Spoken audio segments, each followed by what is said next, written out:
முத்துக்குமரா போற்றி போற்றி. நாம் மாசி மாத ராசி பலன்களை தொடர்ந்து பார்த்து கொண்டிருக்கிறோம். அந்த வரிசையிலே ரிஷபராசி என்பவர்களே உங்களுக்கான மாசி மாத பலன்களை பார்க்கலாம். சூரியன், குரு, சுக்கிரன், செவ்வாய் மாத முற்பகுதியில் ராகு ஆகியோர் நன்மைகளை தருவார். வெளி வட்டாரத்தில் மதிப்பு மரியாதை நல்லபடி இருக்கும். பணவரவு திருப்திகரமாக இருக்கும். காரியங்கள் அனுகூலமாக முடியும். குடும்பத்தில் வசதி வாய்ப்புகள் பெருகும். வீட்டில் மகிழ்ச்சியும் நிம்மதியும் குடிகொள்ளும். பெண்களால் நன்மை உண்டாகும். புதிய ஆடை ஆபரணங்களின் சேர்க்கை உண்டாகும். கணவன் மனைவிக்கிடையே அந்யோன்யம் அதிகரிக்கும். சகோதர வழியில் உதவிகள் கிட்டும். உறவினர்களால் நன்மைகள் ஏற்படும். குடும்ப தேவைகள் ஒவ்வொன்றாக நிறைவேறும். தந்தை வழியில் எதிர்பார்த்த காரியங்கள் அனுகூலமாக முடியும்.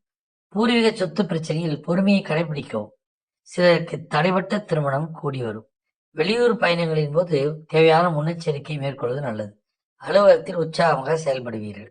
மேலதிகாரிகள் ஆதரவு கிட்டும். தொழில் மற்றும் வியாபாரத்தில் லாபம் அதிகமாக கிடைக்கும். கலைத்துறை சேர்ந்த நண்பர்களுக்கு புது புது வாய்ப்புகள் தேடி வரும்.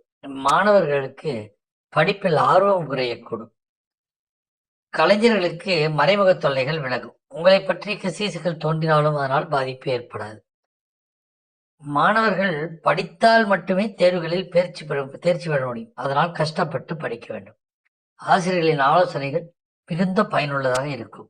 குடும்பத்தை நிர்வகிக்கும் பெண்களுக்கு மகிழ்ச்சி தரும் மாதமாக இருக்கும். குடும்பத்தில் உங்கள் ஆலோசனைகளை மற்றவர்கள் ஏற்றுக்கொள்ளப்படும். உறவினர்களும் உங்களுக்கு உதவியாக இருப்பார்கள்.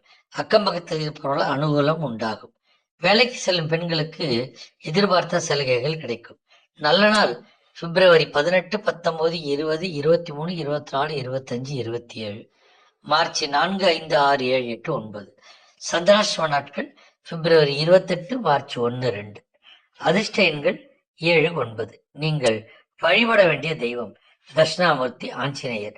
வியாழக்கிழமைகளில் குரு பகவானுக்கு மஞ்சள் மலரால் அர்ச்சனை செய்தும், சனிக்கிழமைகளில் அனுமனுக்கு அர்ச்சனை செய்தும் நன்மை தரும். வாழ்க வளமுடன். சிவாய நமः.